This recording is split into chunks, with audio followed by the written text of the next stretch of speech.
Good morning बच्चों। आज हम करेंगे worksheet number 13। In previous classes we have learned about the properties of acids and bases. Some common acids and their source we have to study in this worksheet. Lactic acid.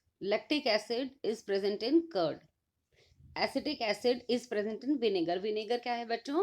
ये जो आप chowmein में डालते हैं जिससे खट्टा test आता है, ये विनेगर होता है। एस्कॉर्बिक एसिड होता है, में बहुत विटामिन सी होता है and it is present in आंवला। आप लोग, अब सर्दियां आ रही हैं, आंवला खाइए। Citric acid is present in सोर फ्रूट्स। जो खट्टे फल होते हैं उनमें आपको सिट्रिक एसिड मिलेगा। जो रसीले फल होते हैं खट्टे, जैसे lemon and orange. And hydrochloric acid and sulphuric acids, ये दो नाम आपको याद रखने हैं। They are common acids and they are used in laboratory. They are not present in around us in our daily life. Some common bases are, ये हमने some common acids की बात की थी और उनके सोर्स, और यहाँ पर अभी हम बात करेंगे some common bases. They are sodium hydroxide used for making soap. Soap बनाने के लिए बेटा सोडियम हाइड्रोक्साइड यूज होता है, इसका नाम आप याद रखेंगे। Calcium hydroxide and magnesium hydroxide are used for antacids. And what are antacids? बेटा जब आप लोग देखते हैं, इनो लेते हैं आप लोग, जब एसिडिटी हो जाती है बहुत ज़्यादा, जब ज़्यादा खा लेने से या कुछ तला भुना खा लेने से खट्टी डकारें आती हैं और हम लोग कई बार बहुत पेट खराब हो जाता है, तो उस केस में जब हमारी बॉडी के अंदर एसिड बहुत ज़्यादा हो जाता है, उस एसिड को कंट्रोल करने के लिए हमें एक बेस का यूज़ करना पड़ता है। क्योंकि एसिड और बेस जब दोनों मिल जाते हैं तो वो न्यूट्रल कर देते हैं इफेक्ट को, and it is called neutralisation.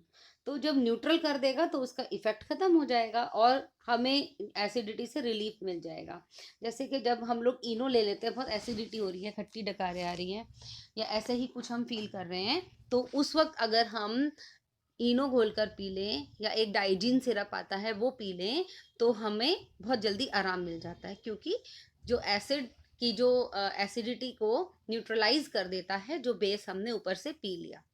Now we will learn some more chemical properties of metals. Now next chemical property जो हम पढ़ रहे हैं, reaction of metals with acid. जब भी मेटल्स किसी एसिड के साथ रिएक्ट करेंगे, metal plus acid, they give salt and hydrogen gas. Hydrogen gas को बेटा हम जब भी लिखेंगे हम ऐसे लिखेंगे, metal plus acid gives salt plus hydrogen gas. All metals react with acid at different rates. कोई जल्दी रिएक्ट करता है, कोई देर से रिएक्ट करता है। That's the difference. Acidic substance should not be kept in the metallic containers. बेटा जो एसिड, जिनमें एसिड है, आप देखते होंगे जो विनेगर आता है वो कभी भी टिन के या नींबू के रस को, नींबू के अचार को कभी भी हम लोग एल्यूमिनियम फॉइल में नहीं रखते हैं, या आपने पढ़ा हुआ है पहले भी। या फिर हम उसको किसी भी टिन के या स्टील के बर्तन में नहीं रखते हैं, तो ज़्यादा देर के लिए रखेंगे तो क्या होगा, वो रिएक्ट करना शुरू कर देगा और जिससे कि वो जहरीला भी हो सकता है। तो इसलिए उसमें नहीं रखते हैं। ज़्यादातर ये जो खट्टी चीज़ें होती हैं आपको मार्केट में भी मिलेंगी, तो या तो प्लास्टिक की बॉटल में मिलेंगी या कांच की में। विनेगर भी आप देखेंगे आपको प्लास्टिक की बॉटल में मिलेगा या कांच की में।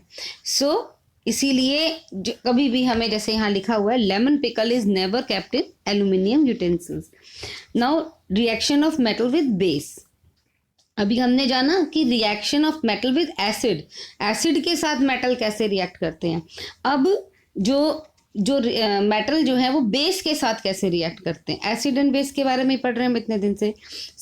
जब मेटल के साथ बेस मिलता है तो सॉल्ट बनता है और हाइड्रोजन गैस। अब आप कहेंगे दोनों सेम है, यस बिल्कुल ठीक, सेम रिएक्शन होती है।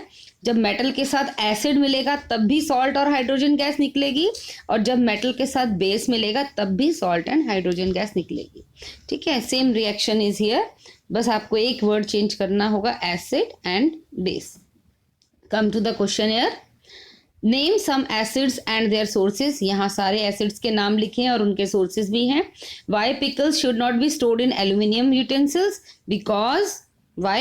Because they react with the aluminum, the metal, because the acid vigorously react with the metal. What happens when metal reacts with acids? क्या होता है?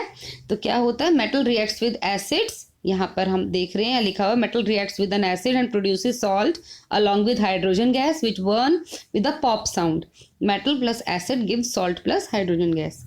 Sudden burning of a gas produces pop sound. Indicates the presence of which gas? It indicates the presence of hydrogen gas.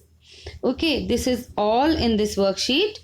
आप लोग अच्छे से अपनी worksheet complete करेंगे और जल्दी से जल्दी अपने टीचर को भेजेंगे. Have a good day.